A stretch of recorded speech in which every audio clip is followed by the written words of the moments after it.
దేవునికి స్తోత్రం. మన ప్రభువును రక్షకుడైన యేసుక్రీస్తు పరిశుద్ధ నామములో మీ అందరికీ శుభములు కలుగును గాక. ఆమేన్. ప్రభునందు ప్రియమైన సహోదరి సహోదరులారా, మీ అందరి క్షేమం కోసం మేము ప్రార్థనలో మిమ్మల్ని జ్ఞాపకం చేసుకుంటా ఉన్నాం. అలాగనే ప్రతిరోజు మరి ఈ వాక్యాలు మీరు వినుట ద్వారా అనేకమైన ఆత్మీయ మేలులు, శారీరక మేలులు, మానసిక మేలులు పొందుకుంటున్నారని నమ్ముతూ స్తుతిస్తా ఉన్నాం. ఈ వాక్యాల ద్వారా మీ జీవితంలో మీరు పొందుకున్న అనుభవాలు, సాక్ష్యాలు ఏమైనా ఉన్న యెడల మాకు తెలియజేయవలసిందిగా ప్రేమతో మిమ్మల్ని ఆహ్వానిస్తున్నాం. ఈ సమయమందు ఈరోజు కూడా చక్కని వాక్యముతో మీ ముందుకు మేము వచ్చి ఉన్నాము. ఈ సమయంలో మొదటిగా మనం ప్రారంభ ప్రార్థన జరిగించుకొని ఆ తర్వాత ఒక పాట, తర్వాత వాక్య ధ్యానం మనం ముందుకు వెళదాం. ప్రార్థన చేసుకుందాం. సర్వశక్తిమంతుడైన యేసుక్రీస్తు ప్రభువా, సర్వోన్నతుడా, సర్వాధికారి, సర్వములో సర్వమై ఉన్న దేవా, నిన్న నేడు నిరంతరము ఏకరీతిగా ఉన్న దేవా, మారని మార్పునందని దేవా, మాట ఇచ్చి నెరవేర్చే దేవా, మీ ఘనమైన గొప్ప నామముకు లెక్కలేని వందనములు, స్తోత్రములు చెల్లించుకొనుచున్నాం. ఈ యొక్క సమయమందు నాయన మీ పరిశుద్ధ నామాన్ని స్తుతిస్తూ స్మరిస్తూ మీ వాక్యమును ధ్యానిస్తూ మీ వాక్యము మీ ప్రజలకు బోధించే విధంగా కృప చూపించిన దేవాని కృతజ్ఞతలు. నీ వాక్యము ద్వారా నీ ప్రజలు మేమందరము కూడా బహుగా దీవించబడి నీ నామాన్ని మహింపరిచేదంగా బహుగా ఫలించుదుము గాక. నీ రాజ్యము విస్తరించున్నట్లుగా, నీ సంఘము క్షేమాభివృద్ధి నొందినట్లుగా నీ గొప్ప ఘనమైన కార్యాలు జరుగును గాక. ప్రభువా, మీరే సహాయము చేయమని, ఈ వాక్యము బూదిగాంతలోకి వెళ్ళే విధంగా కృప చూపించమని ప్రార్థిస్తున్నాం. మరి పాల్గొంటున్న దాసాలను కూడా జ్ఞాపకం చేసుకొని చక్కగా పాటలు పాడే విధంగా సహాయం చేయమని మా ప్రభును రక్షకుడైన యేసుక్రీస్తు నామములో ప్రార్థించి ప్రారంభిస్తున్నాము తండ్రి. ఆమేన్. ఈ సమయంలో దైవజనురాలు మన మధ్య ఉన్నారు. ఒక చక్కని కీర్తన పాడి ప్రభు నామాన్ని ఘనపరుస్తారు, మహింపరుస్తారు. అందరు ఏకీభవిద్దాం. ఆ తర్వాత అద్భుతమైన శక్తివంతమైన వాక్యము ఆలకిద్దాం. ఎందుకింత చింత నొందెదు అనే పాట పాడుకుందాం. ఎందుకింత చింత నొందెదవు, వైద్యుడు లేనట్టు ఎందుకింత చింత నొందెదవు, అందిపుచ్చుకొన్నట్టి హృదయము, అందిపుచ్చుకొన్నట్టి హృదయము, అందున అంతట అలుముకొని ఉన్నాడు, అందున అంతట అలుముకొని ఉన్నాడు. ఎందుకింత చింత నొందెదవు, వైద్యుడు లేనట్టు ఎందుకింత చింత నొందెదవు. నీ రోగంబులు నీ పాపంబులు శ్రీరక్షణకర్త సిల్వపై మోసే, భారమెల్ల ప్రభు పైన వేసుకొను, భారమెల్ల ప్రభు పైన వేసుకొను. ఆరోగ్యమౌ సౌఖ్యమౌ భాగ్యము కల్గు, ఆరోగ్యమౌ సౌఖ్యమౌ భాగ్యము కల్గు. ఎందుకింత చింత నొందెదవు, వైద్యుడు లేనట్టు ఎందుకింత చింత నొందెదవు. ఎన్ని శ్రమలో అన్ని దానములున్నవని విభు సన్నుతించు మిలన్, కిన్నుడవుగా కున్న ఎడల, కిన్నుడవుగా కున్న ఎడల, నీ విన్నైన అన్నైన ఎన్నైన గెల్తువు, విన్నైన అన్నైన ఎన్నైన గెల్తువు. ఎందుకింత చింత నొందెదవు, వైద్యుడు లేనట్టు ఎందుకింత చింత నొందెదవు. బాధలందున బోధ చేయుచు నాదుడు నీ నాదుడగుచుండున్, శోధనలన్ గెల్చుటకా ప్రభువే, శోధనలన్ గెల్చుటకా ప్రభువే. ఆధారమై ధైర్యమై శౌర్యమై ఉండు, ఆధారమై ధైర్యమై శౌర్యమై ఉండు. ఎందుకింత చింత నొందెదవు, వైద్యుడు లేనట్టు ఎందుకింత చింత నొందెదవు. నీలోని సద్గుణాలు పైకిక తేలు వరకు కష్టాల కొలిమి రాజున్.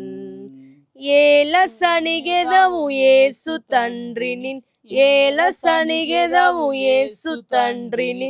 గాలించు పాలించు నాలించు ప్రార్థనలు, గాలించు పాలించు నాలించు ప్రార్థనలు. ఎందుకింత చింత నొందెదవు. వైద్యుడు లేనట్టు ఎందుకింత చింత నొందెదవు. నీలోని దుర్గుణాలు కరుగుచు కూలు వరకు కొలిమి కాలున్. మేలు కొరకే గదము, మేలు కొరకే గదము. చాలించు చాలించు చాలించు మో ఆత్మ, చాలించు చాలించు చాలించు మో ఆత్మ. ఎందుకింత నొందెదవు. వైద్యుడు లేనట్టు ఎందుకింత చింత నొందెదవు. అంది పుచ్చుకొన్నట్టి హృదయము, అంది పుచ్చుకొన్నట్టి హృదయము. అందున అంతటా అలుముకొని ఉన్నాడు, అందున అంతటా అలుముకొని. ఎందుకింత చింత నొందెదవు. వైద్యుడు లేనట్టు ఎందుకింత చింత నొందెదవు. హల్లెలూయా. దేవునికి స్తోత్రం. అవును, మన దేవుడు మనకు తోడుగా ఉన్నాడు. మనం చింతించాల్సిన అవసరం లేదు, దిగుపడాల్సిన అవసరం లేదు. అయ్యో నా జీవితం ఇలా ఎందుకు అయిందని మనము కృంగిపోవాల్సిన అవసరము లేదు. ఎందుకంటే మన ప్రభు మనల్ని చూస్తూ ఉన్నాడు.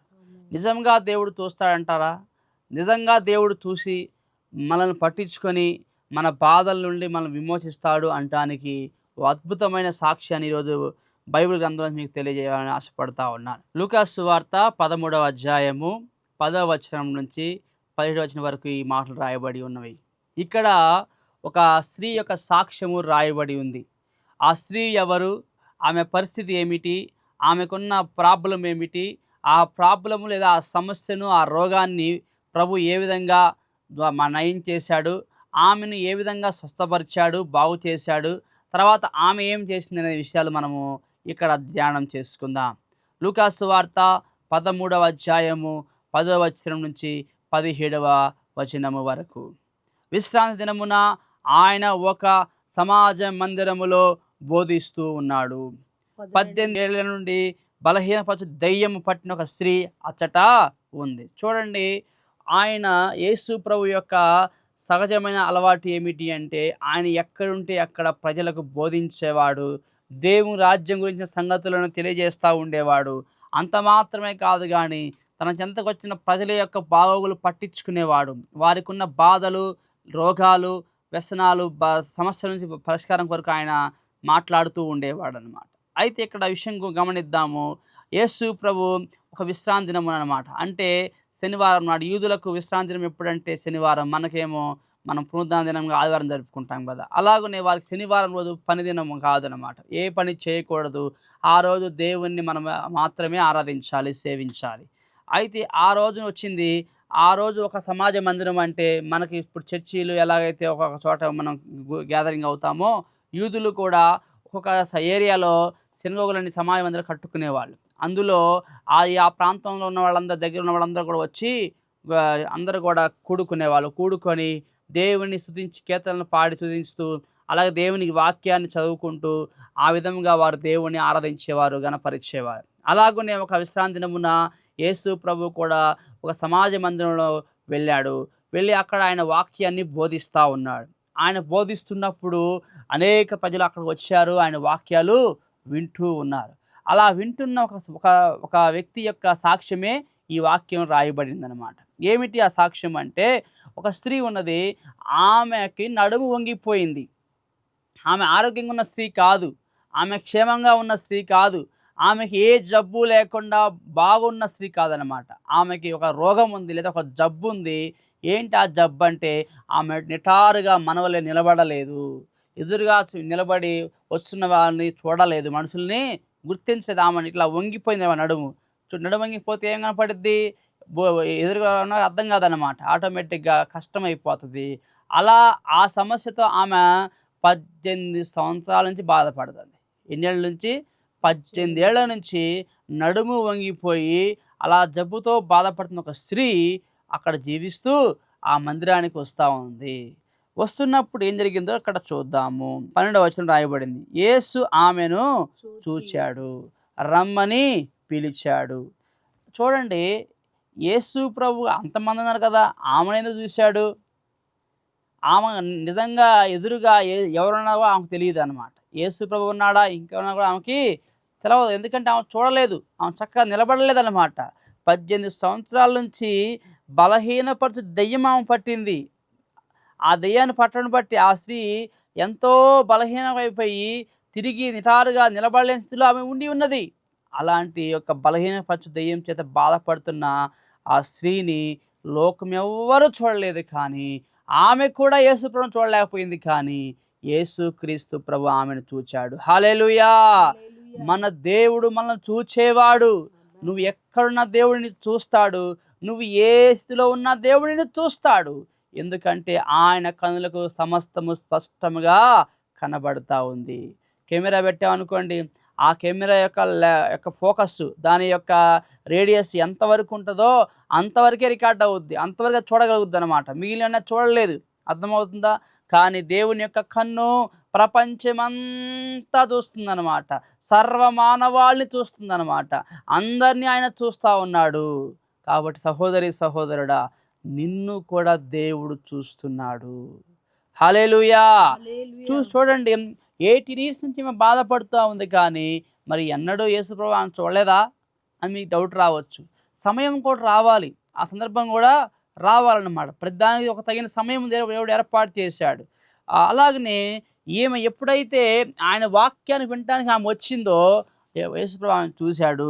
చూసి, అమ్మా ఇటు రమ్మని పిలిచాడు. పిలిచినప్పుడు ఏం జరిగింది? నీ బలహీనత నుండి విడుదల పొంది ఉన్నావని ఆమెతో చెప్పి ఆమె మీద చేతులుంచి కానీ హ్మ్. ఆమె చక్కగా నిలువబడి హ్మ్. దేవుని మహిమపరిచెను. హల్లెలూయా!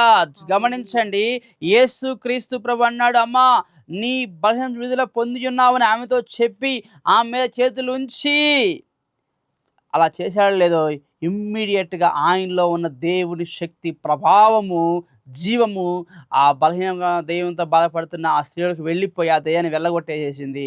ఆమెలో ఉన్న రోగం తగ్గిపోయింది. ఆమె నిటారుగా నిలబడి చక్కగా ఉంది. హల్లెలూయా! అంత మాత్రమే కాదు గాని ఆమె దేవుని మహిమపరిచింది. దేవా నీకు స్తోత్రం. 18 సంవత్సరాల నుంచి నేను ఈ రోగంతో బాధపడతా ఉన్నాను. నన్ను ఎవ్వరూ పట్టించుకోలేదు. నేను కూడా ఏమి చేయలేక నిస్సహాయతలో ఉండి ఉన్నాను. కానీ నన్ను చూసావు. నన్ను ఈరోజు నువ్వు పట్టించుకొని నువ్వే స్వయంగా పిలిచి నన్ను స్వస్థపరిచావు, నన్ను బాగు చేశావని దేవుణ్ణి ఆమె మహిమపరిచినది. ప్రియమైన సహోదరి సహోదరులారా, మీరు ఎన్నో సంవత్సరాల నుంచి దేవుడిని నమ్ముకొని కొనసాగుతూ ఉన్నారు. అయినను మీ జీవితంలో అనేకమైన సమస్యలు ఉంటా ఉన్నవి, అనేకమైన రోగములు ఉంటా ఉన్నవి, అనేకమైన వ్యాధులు ఉంటా ఉన్నవి, అనేకమైన అప్పులు ఉంటా ఉన్నవి, అనేకమైన కుటుంబ కలహాలు సమస్యలు వెంటాడుతూనే ఉన్నవి. ఎన్నోసార్లు నీకు అనిపించవచ్చు, నేను మందిరానికి పోతా ఉన్నాను, ప్రార్థన చేసుకుంటా ఉన్నాను, వాక్యం చదువుకుంటా ఉన్నాను, దేవునికి కానుక ఇస్తూ ఉన్నాను, పరిశుద్ధంగా జీవించడానికి ప్రయాసపడతా ఉన్నాను, ఇన్ని చేస్తున్నా మరి నాలో ఎందుకు ఈ బలహీనతలు, నాకెందుకు ఈ బలహీనతలు, నాకెందుకు ఈ అప్పు సమస్యలు, నాకెందుకు ఈ కరువు అని అనేక మారులు నీకు అనిపించవచ్చు. అనేకులు చూసినప్పుడు నీకు అలా అనిపించవచ్చు. అయితే దేవునికి స్తోత్రం, దేవుడు అన్నిటినీ చూస్తున్నాడు. దేవుడు మన విశ్వాసాన్ని పరీక్షిస్తూ ఉంటాడనమాట. చూడండి, 18 సంవత్సరాల నుంచి రోగంతో బాధపడుతుంది కదా, మరి ఎన్నోసార్లు నేను ప్రార్థన చేసే ఉంటుందిగా, ఎన్నో మొక్కులు మొక్కే ఉంటుందిగా, దేవుణ్ణి ఎంతో వేడుకొనే ఉండి ఉంటుందిగా. ఏ మనిషి అయినా బాగలేనప్పుడు ఏం చేస్తాడు? దేవుణ్ణి ప్రార్థన చేస్తాడు. దేవుడిని నమ్ముకున్న ఏ వ్యక్తి అయినా సరే నమ్మిన ప్రార్థన చేసినప్పుడు సహాయం రాకపోతే ఇంకా విడిచిపెట్టేస్తాడు. 18 సంవత్సరాల నుంచి ఈమెకి సహాయం రాకపోయినా, స్వస్థత కలగకపోయినా దేవుని సన్నిధిని విడిచిపెట్టలేదు. దేవునికి మహిమ కలుగునుగాక. ఆమె విశ్వాసం ఎంత గొప్పదో చూడండి. 18 సంవత్సరాల నుంచి ఆ రోగంతో బాధపడుతుందే గానీ దేవుని మాత్రం విడిచిపెట్టకుండా క్రమంగా వస్తూ ఉన్నది. అలా వస్తూ ఉన్నప్పుడే ప్రభువుని కలుసుకుందామా, అర్థమవుతుందండి. అంతేగాని ఏం దేవుడులే మనం పోయి ఏం చేద్దాంలే, నాకే బాగాలేదు, ఇంక నేను పోయినా ఉపయోగం ఏముంది అనుకొని నిరుత్సాహపడి ఉంటే, అవిశ్వాసంతో ఉంటే ఆమె ఇప్పుడు అక్కడ ఉండేది కాదు, ఎక్కడో బజార్లోనో కొట్లను తిరుగుతూ ఉండేది అనమాట. చూడండి, దేవునికి స్తోత్రం. విశ్వాసముతో తన్ను వెంబడించిన పుణ్యానికి దేవుడు ఆమెను స్వస్థపరిచాడు, ఆమెను బాగు చేశాడు అనమాట. ఆమెను చూశాడు, ఆమెను పిలిచాడు, ఆమెను స్వస్థపరిచాడు, బాగు చేశాడు. దేవుడు నీ నమ్మకత్వాన్ని, నీ విశ్వాసాన్ని కూడా పరీక్షిస్తాడు. నీకు అప్పగించిన పని కావచ్చు, నువ్వు చేస్తున్న ఉద్యోగం కావచ్చు, సేవ కావచ్చు, ఒక వ్యక్తి సాక్ష్యం కావచ్చు, పరిచర్య కావచ్చు, ఏదైనా కావచ్చు.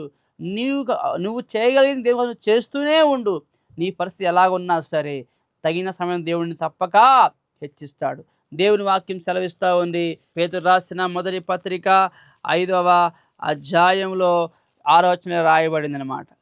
దేవుడు తగిన సమయమందు మిమ్మును హెచ్చించినట్లుగా ఆయన బలిష్టమైన చేతి క్రింద దీన మనస్కులై ఉండండి. దేవుడు తప్పకుండా నేను హెచ్చిస్తాడు, అర్థమవుతుందా? అయితే మరి నువ్వేం చేయాలి? దీన మనసు కలిగి ఆయన చేతి కింద అణిగిమణిగి ఉండాలి, ఆయనతో ఉండాలన్నమాట. ఏ స్థితిలో అయినా సరే, అర్థమవుతుందా? ఒకరోజు అన్నీ అయిపోవన్నమాట. నువ్వు పుట్టంగానే పెద్దవాడు కాదు కదా, దానికి టైం పట్టిద్దా లేదా? అలాగనే దేవుడు నిన్ను ఆశ్రయించడానికి కూడా కొంత సమయం ఏర్పడుతుంది, ఒక సమయం ఉంటుంది. ఆ సమయం వరకు నువ్వేం చేయాలంట? దీన మనసు కలిగి విశ్వాసముతో మంచి మనసాక్షితో ప్రభు నువ్వు వెంబడించాలని దేవుని వాక్యము సెలవిస్తూ ఉంది. ప్రియమైన సహోదరులారా, ఇక్కడ ఎప్పుడైతే ఆమె విశ్వాసంతో 18 సంవత్సరాల నుంచి రోగంతో బాధపడుతున్నప్పటికీ కూడా దేవుని వెంబడించిందో, ప్రభుని వెంబడించిందో, ప్రభు సన్నిధి కోరుకున్నదో, ప్రభుతో నిలిచి ఉన్నదో, ప్రభు వాక్యంతో ఆమె నిలిచి ఉన్నదో, ప్రభు ఆమెను చూశాడు, ఆమెను పిలిచాడు, ఆమెను బాగు చేశాడు. నువ్వు కూడా నమ్మకంగా ఉంటే, నువ్వు కూడా నమ్మకంగా దేవుని వెంబడిస్తే, నీ శ్రమలలో, నీ శోధనలలో, నీ నష్టాల్లో, నీ బాధల్లో, నీ వ్యాధుల్లో, నీ అవమానాల్లో, మరి ఏదైనా కావచ్చు, అన్ని వేళల జీవితంలో ఎప్పుడు ఒకేలాగేమి ఉండదు. కష్టాలు ఉంటాయి, సుఖాలు ఉంటాయి, కొన్నిసార్లు లాభాలు ఉంటాయి, కొన్నిసార్లు నష్టాలు ఉంటాయి, కొన్నిసార్లు నిరుత్సాహాలు ఉంటాయి. ఇంకా క్రైస్తవునిగా యేసు క్రీస్తుని నమ్ముకొని జీవిస్తున్న బిడ్డలకు అనేక శోధనలు, శ్రమలు ఈ లోకంలో ఎదురవుతుంటాయి. అయినప్పటికీ నువ్వు ధైర్యంగా నిలిచి ఉండి దేవుని సన్నిధిలో నిలిచి ఉన్నట్లయితే దేవుడు తప్పక నీ సహాయము చేస్తాడని దేవుని వాక్యం సెలవిస్తూ ఉంది. ఒకవేళ ఇప్పటికీ నువ్వు యేసుని నమ్ముకోపోయినట్లయితే నీకు శుభవార్త ఏమిటంటే, దేవుడు నిన్ను కూడా దోస్తా ఉన్నాడు, అర్థమవుతుందా? ఆయన కన్నులు కేవలం యేసు ప్రభు నమ్ముకున్న వారిని మాత్రమే కాదండి, నమ్మని వారిని సకల జనులను ఆయన చూస్తూ ఉన్నాడు అన్నమాట. అర్థమవుతుందా? దేవుని వాక్యం సెలవిస్తూ ఉంది, యెహోవా ఆకాశం నుండి వంగి చూస్తున్నాడు అని చెప్తున్నాడు. అంటే దేవుడు మనం చూస్తున్నాడు కాబట్టి మనం జాగ్రత్తగా ఉండాలి. ఈరోజు నీ పాపములు ఒప్పుకొని పశ్చాత్తాపడినట్లయితే యేసు ప్రభు ఖచ్చితంగా నిన్ను రక్షిస్తాడు. నీ పాపములు, నీ శాపములు, నీ రోగములు, నీ వ్యసనములు, నీ నష్టములు, నీ కష్టములని తీసివేసి నిన్ను మంచి మనిషిగా, సరైన మనిషిగా, ఆరోగ్యం గల వ్యక్తిగా, క్షేమంగా జీవించే విధంగా దేవుడిని నడిపిస్తాడని దేవుని వాక్యం సెలవిస్తూ ఉంది. యేసు క్రీస్తుని విశ్వాసం ఉంచడం ద్వారా నీ పాపములన్నీ క్షమించబడి, నీ రోగములన్నీ స్వస్థపరచబడి, నరక శిక్షను తప్పించబడి, నిత్యము ఈ ప్రభువుతో ఉండే ఆ మహాభాగ్యాన్ని ప్రియమైన సహోదరి సహోదరుడా నువ్వు తప్పక పొందుకుంటావని దేవుని వాక్యం ద్వారా దేవుడితో మాట్లాడుతున్నాడు.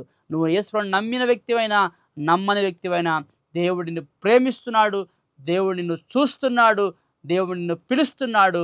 ఆయన మాట విని ఆలకించి నువ్వు వచ్చినట్లయితే ఆయన నిన్ను స్వస్థపరుస్తాడు, ఆయన నిన్ను బాగు చేస్తాడని ఆయన వాగ్దానం చేస్తూ ఉన్నాడు.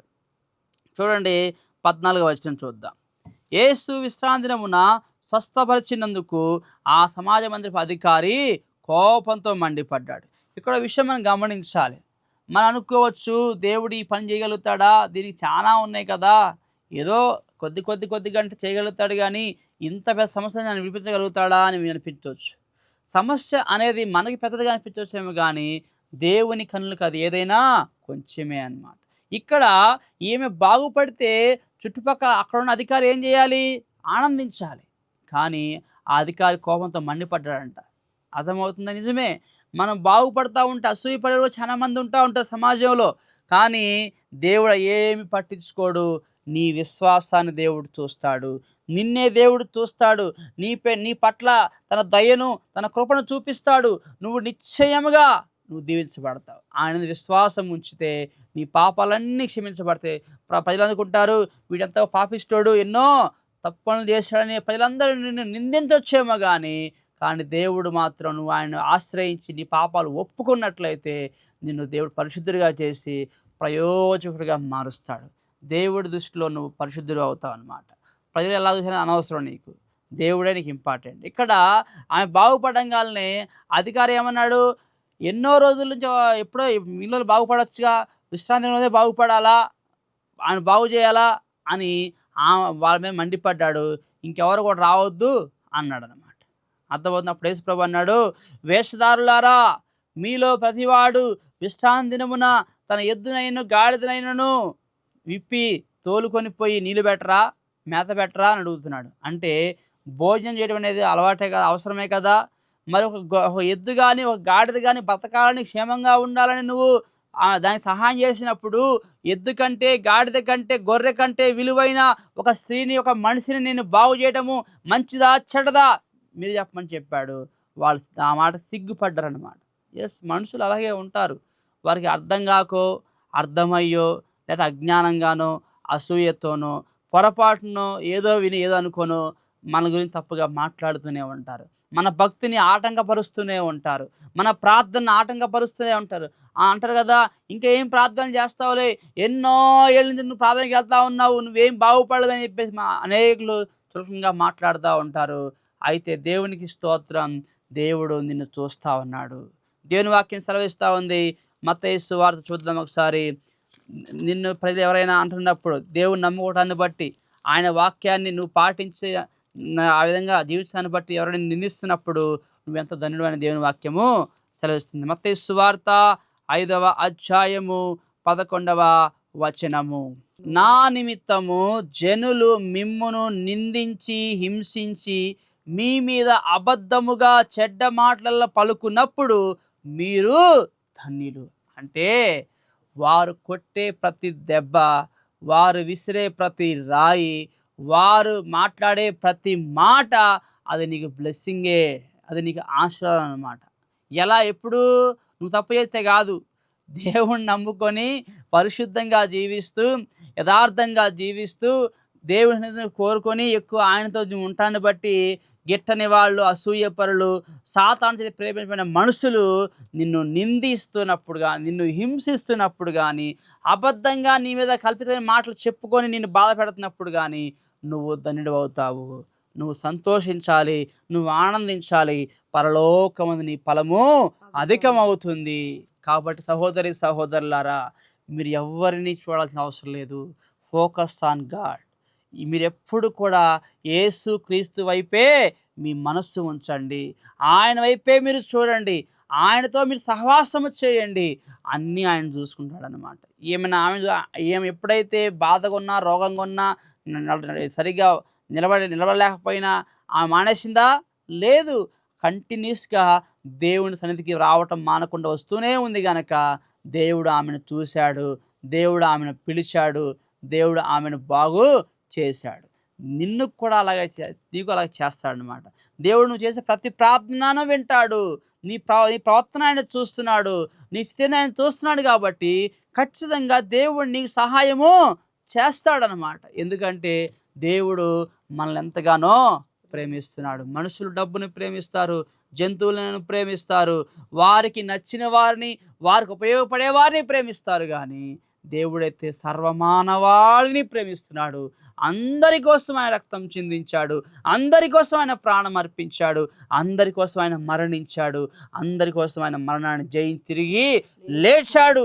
ఆయనే ప్రభు అయిన యేసు క్రీస్తు. హల్లెలూయా.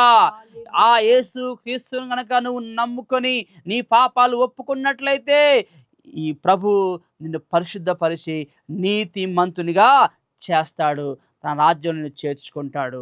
అంత మాత్రమే కాదు, నీ కష్టకాలంలో నీకు ఏది అవసరం ఉన్నప్పుడు నువ్వు ఆయనకు ప్రార్థన చేస్తే, ఆయనకు మొరపెడితే తప్పకుండా ఆయన నీ ప్రార్థన అంగీకరించి నీకు సహాయాన్ని పంపించి నిన్ను ఆదుకుంటాడు, నిన్ను నడిపిస్తాడు, నిన్ను బలపరుస్తాడు. కాబట్టి ఈ వాక్యం నా ప్రియమైన సహోదరి సహోదరుడా, ఆ తాగుబోతు బానిసతనం విడుదల పొందే విధంగా దేవుని దగ్గర రా, నీ పాపాలు ఒప్పుకో, నీలో ఏ తప్పులున్నాయో, ఏ లోపాలున్నాయో, ఏ బలహీనత ఉన్నాయో అన్నిటిని విడుదల పొందుకో. యేసు ప్రభు ప్రతి దురాత్మ శక్తుల ప్రభావం నుండి నిన్ను విడిపిస్తాడు. యేసు ప్రభు అంటున్నాడు కదా, అపవాది క్రియలు లయపరచడం కొరకే నేను వచ్చానంటున్నాడు. యేసు ప్రభు ఎందుకు వచ్చాడంటే పరలోక భూమి మీదకి దురాత్మ దెయ్యముల యొక్క క్రియలన్నిటినీ నాశనం చేయడానికి వచ్చాడనమాట. నీలో ఉన్న చెడ్డ ఆలోచనలు, నీలో ఉన్న చెడ్డ కోరికలు, నీలో ఉన్న చెడ్డ తలంపులు, చెడ్డ వాటన్నిటిని తీసివేసి నీ హృదయం అనే గుడిని, దేవాలయాన్ని శుభ్రము చేసి పరిశుద్ధపరిచి నీలో నివాసం ఉండటకే ప్రభు అయిన యేసుక్రీస్తు ఈ భూమి మీదకి వచ్చాడు. నీ దేహమే దేవుని ఆలయంగా మారాలని, అలా ఉండాలని ప్రభు ఆశిస్తున్నాడు. నువ్వు అవకాశం ఇస్తే, అనగా దేవుని మాట వింటానని విధేయత చూపిస్తానని అనగా నువ్వు ఆయనకి ప్రార్థన చేస్తే నిశ్చయముగా ప్రభు నిన్ను స్వస్థపరుస్తాడు, నిన్ను బాగు చేస్తాడు. ఈ వాక్యం ద్వారా మనం నేర్చుకోవాల్సింది ఏంటి అంటే, కష్టకాలంలో కానీ, నష్టకాలంలో కానీ, ఇరుకు ఇబ్బందుల కాలంలో కానీ, అనేకమైన సమస్యల శోధనలు ఉన్నప్పటికీ నువ్వు ప్రభుని నమ్మకంగా వెంబడిస్తే దేవుడు నమ్మదగిన వాడు, మనుషుల్లాగా మర్చిపోయేవాడు కాదు, అవసరానికి వాడుకుని వదిలేసేవాడు కాదు. కానీ నిన్ను తప్పక చూస్తాడు, తప్పక నిన్ను పిలుస్తాడు, తప్పక నిన్ను స్వస్థపరుస్తాడు, బాగు చేస్తాడు. నీవు పడిన ఆ గుంటలో నుంచి దేవుడు పైకి లేపుతాడు, నిన్ను ఆశీర్వదిస్తాడు అన్నమాట. దేవునికి మహిమ కలుగును గాక. హల్లెలూయా. కాబట్టి సహోదరి సహోదరులారా, నువ్వు స్త్రీవైనా, పురుషుడివైనా, చిన్నవాడివైనా, యవనస్తువైనా, వృద్ధుడివైనా, ఏ దేశంలో ఉన్నా, ఏ ప్రాంతంలో ఉన్నా, ఏ మతానికి చెందిన వాడివైనా సరే, యేసు క్రీస్తు ప్రభు నిన్ను ప్రేమిస్తున్నాడు, నిన్ను పిలుస్తా ఉన్నాడు. నువ్వు పలికి, నువ్వు రెస్పాండ్ అయ్యి, నువ్వు స్పందించి గనక నువ్వు ఉన్న చోటే ఉన్న పడంగా నువ్వు వచ్చినట్లయితే దేవుడు తప్పక నీకు సహాయం చేస్తాడు, నిన్ను బాగు చేస్తాడని ఈ వాక్యం ద్వారా మనము తెలుసుకోవచ్చు. మరి నేడే ఎందుకని యేసు దగ్గరకు రాకూడదు, ఆయన మాట విని బాగుపడకూడదు, నీ జీవితాన్ని ఆయనలో కట్టుకోకూడదని నేను అడుగుతా ఉన్నాను. దయచేసి అందరం ప్రార్థనలో ఏకీభవిద్దాం. దేవుని సహాయం కొరకు దేవుణ్ణి అడుగుదాం. దేవుడు ఆ స్త్రీని చూసినట్లుగా మనల్ని చూసునుగాక, మనల్ని పిలుచునుగాక, మనల్ని బాగు చేయునుగాక, మనల్ని నడిపించునుగాక. ప్రార్థన చేసుకుందాం. చూచుచున్నాము నీ వైపు మా ప్రియ జనగా, చూచుచున్నాము నీ వైపు మా ప్రియ జనగా, చూచుచున్నాము నీ వైపు. మహాపరిశుద్ధుడవై ఉన్న ప్రేమ కలిగిన తండ్రి దేవా, ఇప్పటి వరకు నీ వాక్యం ద్వారా నాతో మాతో అందరితో మీరు మాట్లాడి ఉన్నారు. నీకు వందనాలు నాయన. 18 ఏండ్ల నుండి నాయన నడుము వంగిపోయిన బలహీనతతో ఆ బిడ్డ బాధపడుతున్నప్పుడు నాయన ఆమెను స్వస్థపరిచారు తండ్రి. దేవా నీకు వందనాలు ప్రభువా. అంత బలహీనతల్లో కూడా నీ మందిరాన్ని ఆ బిడ్డ విడిచిపెట్టలేదు నాయన. అలాగుననే ప్రభువా, అయ్యా నిన్ను నమ్ముకొని నాయన అనేక సంవత్సరాలుగా ఎంతమంది అయితే నాయన అనారోగ్య సమస్యలతో ఉన్నారో, మానసిక సమస్యలతో ఉన్నారో, ఆర్థిక సమస్యలతో ఉన్నారో, అయ్యా ప్రభు చెప్పుకోలేని అయ్యా ఇబ్బందులలో ఉన్నారో ప్రభు, అట్టి వారిని యేసు నామములో మీరు విడిపించండి నాయన. అయ్యా ప్రభు తగిన సమయమందు నాయన నువ్వు ప్రతి వారిని హెచ్చించేవాడవు నాయన. నీ బలిష్టమైన రెక్కల క్రింద దీన మనస్సు కలిగి ఉండమని నువ్వు చెప్పి ఉన్నావు ప్రభా. నీ వాగ్దాన ప్రకారముగా ఇప్పుడే ఆ సమయము వారికి వచ్చి ఉన్నది అని నమ్ముచున్నాము తండ్రి. అవును తండ్రి, మనుషులు ఎవ్వరు పట్టించుకోరు నాయన. సమస్యల్లో ఉన్నప్పుడు, బాధలో ఉన్నప్పుడు, కానీ నీవైతే ఎన్నడూ విడిచిపెట్టేవాడవు కాదు. కష్టకాలంలో మాకు తోడుగా నీడగా ఉండి మమ్మల్ని నడిపించే దేవుడవు నాయన. అందును బట్టి నీకు వందనాలు. నేను నమ్ముకున్నందుకు నాయన. అయా, బంధువులైన వారు, స్నేహితులైన వారు, ఇరుగు పొరుగు వారు అపహేళన చేస్తున్నప్పుడు నాయన, హింసిస్తున్నప్పుడు నాయన, తక్కువ చేసి మాట్లాడుతున్నప్పుడు నాయన, మీరు ధన్యులని నువ్వు చెప్పావు నాయన. మీ యొక్క ఫలము పరలోక రాజ్యంలో అధికమవుతుందని నువ్వు చెప్పావు నాయన. దేవా, ఎంతమంది అయితే నాయన అయా నిన్ను నమ్ముకున్న పుణ్యానికి నాయన శ్రమల్లో బాధల్లో ఉన్నప్పుడు నాయన వారు హింసించబడుతున్నారో ప్రభు, అట్టి వారిని యేసుక్రీస్తు నామములో మీరు విడిపించండి నాయన. ఆ యొక్క శ్రమల నుంచి, బాధల నుంచి, వారి కష్టాల నుంచి యేసు నామములో గొప్ప విడుదల కలుగునుగాక. ఆ స్త్రీ ఎలా అయితే ఆ యొక్క బలహీనత నుంచి విడిపించబడి చక్కగా నిలువబడి నిన్ను స్తుతించిందో, నిన్ను మహిమపరిచిందో, నేడు మేమందరము అట్టి కృప కలిగి ఉందుము గాక. దేవానికి వందనాలు ప్రభు. వాక్యం అందించిన నీ దాసుని మీరు దీవించండి ప్రభు. సర్వలోకమునకు వెళ్ళి సర్వ సృష్టికి సువార్తను ప్రకటించుడి, సమస్త జనులను నా శిష్యులుగా చేయడం నీ వాగ్దానము అయ్యా నీ బిడ్డ పట్ల నెరవేరునుగా, కృప కలుగునుగా, మంచి ఆరోగ్యమునిచ్చి నడిపించండి అయ్యా. నీకు వందనాలు ప్రభు. నీ చేతిలో ఒక బలమైన సాధనముగా నీ బిడ్డను వాడుకోండి, పరిచర్యను దీవించండి దేవా. నువ్వు నమ్మదగిన వాడవు నాయన. అయ్యా, నీ నమ్మకత్వాన్ని బట్టి ఇంతవరకు నడిపించారు నాయన. ఇక ముందు కూడా మీరు నడిపించుటకు సమర్థుడని, శక్తిమంతుడవని, చాలిన వాడవని, సరిపోయిన గొప్ప దేవుడవని మేము నమ్ముచున్నాము తండ్రి. దేవానికి వందనాలు. నీ ఉద్దేశములు నెరవేరునుగాక, నీ వాగ్దానములు నెరవేరునుగాక, నీ దర్శనములు నెరవేరునుగాక. దేవానికి వందనాలు చెల్లించుకుంటున్నాను. ఈ విధంగా నీ బిడ్డలైన వారికి నీ మాటలు అందించడానికి నువ్వు చూపిన గొప్ప కృపకై, ఇచ్చిన ఈ మంచి అవకాశమునకై మరొకసారి కృతజ్ఞతలు. దీనికి సహకరించిన ప్రతి ఒక్క బిడ్డను కూడా మీరు దీవించి ఆశీర్వదించి నీ నామానికి మహిమ తెచ్చుకోమని దేవాని యందు చేసిన ఈ చిన్న ప్రయత్నమే అయి ఉండొచ్చు కానీ దీన్ని నువ్వు ఆశీర్వదించుదువుగాక. 30 60 100 ప్రతిఫలం యేసు నామములో వచ్చునుగాక.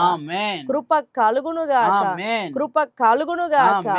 తండ్రి, మాకు వ్యతిరేకంగా పనిచేస్తున్న ప్రతి విధమైన సాతాను క్రియలు యేసు నామములో లయపరచబడునుగాక. సాతాను క్రియలు లయపరచడానికే నువ్వు ఈ భూమి మీదకి వచ్చావు నాయన.